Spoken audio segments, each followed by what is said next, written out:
Mesdames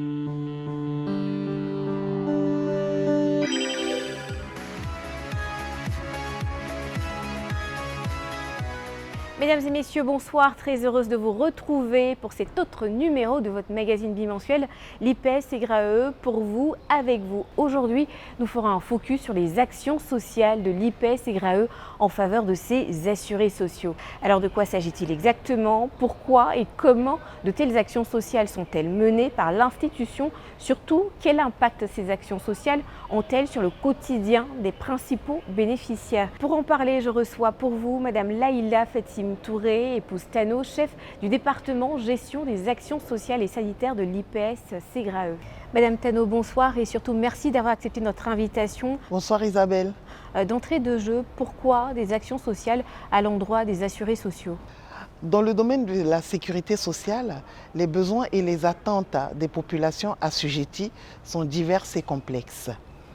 Les prestations en espèces que nous leur servons, bien qu'essentielles, ne parviennent pas à combler tous ces besoins-là. Afin de contribuer à un bien-être de nos assurés sociaux, nous mettons en place un dispositif d'aide et de services appelé Action sanitaire et sociale. Cette action sanitaire et sociale prend différentes formes, à savoir l'assistance médicale, la prévention des maladies liées au troisième âge, les avances exceptionnelles, mais également le soutien aux associations de retraités. Est-ce que l'IPS-SEGRAE entreprend d'autres actions à l'endroit de ces assurés sociaux et surtout, si c'est oui, quelles sont-elles? Effectivement, l'institution entreprend de nombreuses autres actions à l'endroit des assurés sociaux, à savoir une assistance médicale en cas de pathologie très lourde, importante. Nous intervenons également dans l'assistance aux personnes à mobilité réduite en mettant en place un dispositif de soutien et d'accompagnement qui consiste à aller visiter ces personnes-là de sorte à réceptionner les documents nécessaires au maintien de leurs droits ou même à effectuer des paiements. Également, l'institution procède à des avances exceptionnelles, surtout en période de rentrée scolaire, afin de les aider à faire face à cette dépense-là. Toutes ces actions représentent quels enjeux, surtout pour l'IPS-SEGRAE? Conformément aux orientations du gouvernement, l'IPS-SEGRAE a pour souci le bien-être des assurés sociaux. Alors, toutes ces actions-là, que ce soit l'assistance médicale, le soutien aux associations de retraités, contribuent entre autres au bien-être de non seulement nos assurés sociaux, mais ces actions servent également à consolider le rôle de pilier majeur que nous jouons dans le domaine de la sécurité sociale sur le plan national, mais également sur le plan international. Ces actions donc vont permettre à l'IPS-SEGRAE d'assumer pleinement son rôle d'amortisseur social en mettant en place toutes les conditions pour une société plus juste et plus solidaire. À date, combien d'associations ou de fêtières de retraités avez-vous enregistrées et est-ce qu'elles sont réellement actives sur le terrain?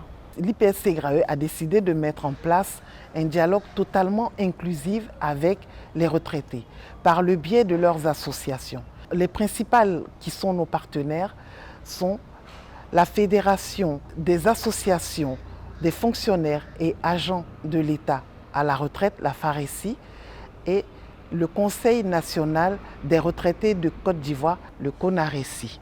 Il y a également MOBLA, qui est une association qui œuvre à travers des actions significatives pour le bien-être de la veuve et de l'orphelin.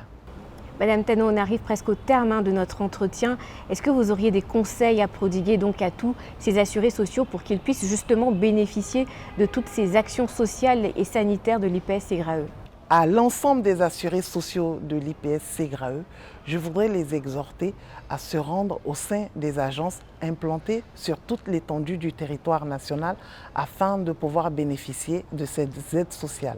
Il convient de préciser pour les assurés qui n'ont pas la possibilité de se rendre au sein d'une agence de l'IPS-SEGRAE, un parent peut nous saisir afin que le département de l'action sanitaire et sociale puisse aller à la rencontre de cette personne-là et mettre en œuvre tout le dispositif afin qu'il soit maintenu dans ses droits. Madame Tano, merci pour vos lumières. Je rappelle que vous êtes donc le chef de département des actions sociales et sanitaires à l'IPS-SEGRAE. Je vous en prie Isabelle, merci à vous également. Chers téléspectateurs, nous espérons vous avoir été utiles. Rejoignez-nous sur nos pages Facebook et LinkedIn ou contactez notre call center pour toute question ou préoccupation. Merci de nous avoir suivis. L'IPS-SEGRAE pour vous, avec vous, c'est terminé pour aujourd'hui. Je vous dis à bientôt et d'ici là, prenez grand soin de vous. Bonsoir.